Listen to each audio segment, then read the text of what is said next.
Okay, today we're replacing a blower motor on a 2012 Dodge Caliber. To start with, you got to get to the area you're going to work on it.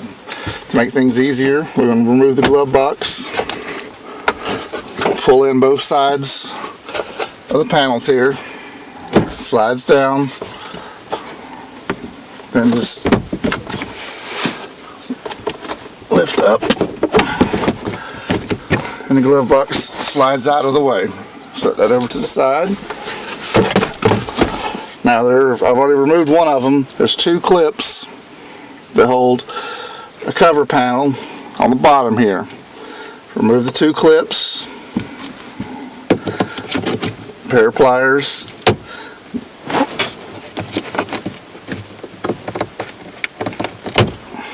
clips come down. Now your panel will come down and fall out of the way, and you can remove it so you can access the blower motor. Your blower motor is up under here.